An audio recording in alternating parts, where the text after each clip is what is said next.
Revanth Reddy sir మీకు నమస్కారము.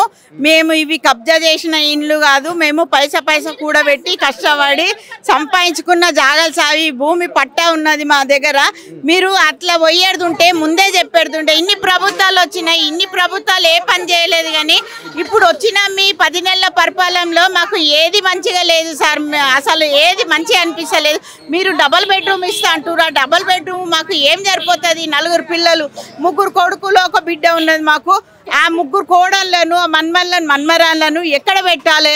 మీరైతే ఒక బెడ్రూమ్లో సరిపోతుందా? మీకు డబుల్ బెడ్రూమ్ అంటున్నారు కదా, ఒక బెడ్రూమ్లో మీరు కాపురం చేసి మాకు తర్వాత వచ్చి చెప్పండి. ప్రజలు ఇట్లా అడుగుతున్నాం, మేము అడుగుతున్నాం, మీరు కాదు మేము చెప్తున్నాం. ఇప్పుడు మీరు ఇస్తా అంటారు కదా, మేము చెప్తున్నాం మీరు ఒక రోజు అలా కాపురం చేసి వచ్చి మాకు తర్వాత మాట్లాడండి. ఆ డబుల్ బెడ్రూమ్లో వాటర్ సరఫరా ఎట్లుంది, ఎన్ని అంతస్తులు ఉంటుంది, ఎన్ని అంతస్తులు దిగాలి? మేము ముసలోళ్ళం ఎక్కి దిగుతామా సార్? అన్నిటికీ లిఫ్ట్ ఉంటుందా? లిఫ్ట్ ఖరాబ్ కదా ఒక్కోసారి. ఇప్పుడు మోకాళ్ళ నొప్పుల ఆయన కట్టించిండా సార్? ఆయన కట్టిండా? 10 నెలల్లో ఆయన కట్టించిన ఇండ్లు అవి కేసీఆర్ గారు ఎవరో కట్టించారు, ఏ ప్రభుత్వమో కట్టిస్తే నువ్వు వచ్చి ఇప్పుడు ఇస్తా అంటే అవి ఎవరి గురించి కట్టించారు? అవి రెంటుకుంటారు కదా, గరీబ్ వాళ్ళకు రెంటుకున్న వాళ్ళకనే అది కట్టించారు. ఇప్పుడు మా ఇండ్లన్నీ కూల్చి నువ్వు ఆ డబుల్ బెడ్రూమ్లు ఇస్తా అంటే రెంటోళ్ళు ఎక్కడ పోవాలి, మేము ఎక్కడ పోవాలి? అందరం కలిసి ఆడ కొట్టుకొని రావాలన్నా?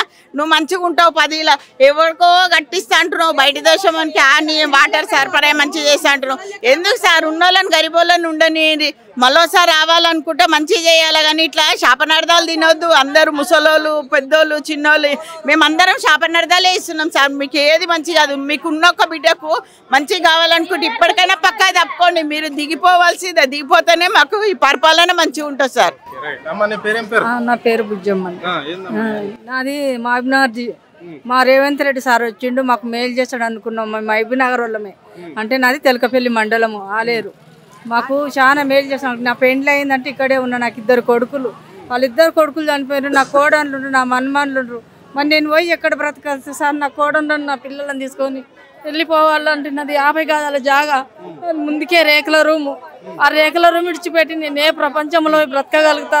ఎంత దూరంగా పోయి బ్రతుకుతా? ఆ పిల్లలను పెట్టుకొని నా 2 పిల్లలు చచ్చిపోయినందుకు నేను 2 ఇండ్లలో పని చేసుకొని బతుకుతున్నా సార్. నా 2 కోడళ్ళు భర్త లేకుండా ఉండరు.